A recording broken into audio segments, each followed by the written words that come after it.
కానీ చంద్రబాబు నాయుడు గారు వచ్చిన తర్వాత మద్యం మొత్తం ప్రైవేటీకరణ చేసి ఎక్కడ చూసినా సిండికేట్లు చేసి ఎంఆర్పి ప్రైజుల కన్నా వాళ్ళు ఒక బెల్ షాప్ పెట్టుకోవాలంటే 50,000 60,000 దాని మీద 20 రూపాయల నుంచి 50 రూపాయల దాకా లిక్కర్ రేట్లు పెంచి విచ్చలవిడిగా అవినీతి చేస్తూ అధికారులు చూస్తూ ఉండగానే ఇక్కడ నా దగ్గర ఒక బెల్ షాపు దృశ్యాలు కూడా మీకు చూపిస్తాం.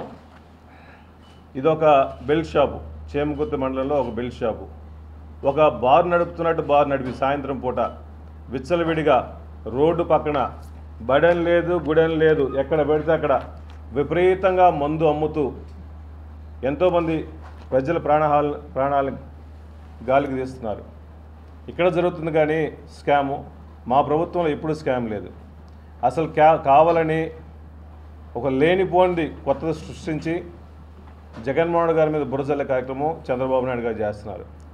గతంలో స్కిల్ డెవలప్మెంట్ దాంట్లో చంద్రబాబు నాయుడు గారు ఆరోపణలు ఎన్నుకొని అది అరెస్ట్ చేస్తే కావాలని ఈ ప్రభుత్వంలో కూడా కొంతమంది అధికారులను అరెస్ట్ చేయాలని చెప్పేసి కావాలనే కుట్రపూరితంగా అరెస్టులు చేస్తున్నారు తప్ప, అది కాకుండా ఎలక్షన్లప్పుడు ఇచ్చిన హామీలను నెరవేర్చలేక, సూపర్ 6 నెరవేర్చలేక డైవర్షన్ పాలిటిక్స్ చేయాలి. ప్రజలు ఎక్కడ పోయినా మాకు స్కీములు రావట్లేదని రకరకాలుగా అడుగుతున్నారు కాబట్టి ఈ విధంగా డైవర్షన్ పాలిటిక్స్ చంద్రబాబు నాయుడు గారు చేస్తున్నారు.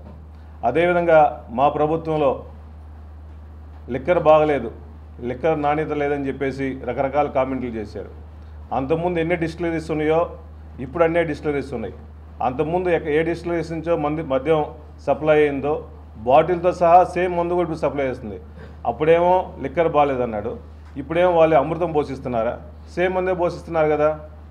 కావాలని ఓట్ల కోసం, సీట్ల కోసం రకరకాల స్కాములు చేస్తున్నారు.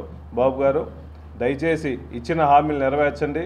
లేనిపోని ఇటువంటి ఈ లిక్కర్ మీద కానీ మిగిలిన ఆస్పెక్ట్స్ మీద బురజల్లే కార్యక్రమం ఆపి పేద ప్రజల కోసం ఇచ్చిన హామీలు నెరవేర్చాలని వైఎస్ఆర్సీపీ తరఫున డిమాండ్ చేస్తున్నాం.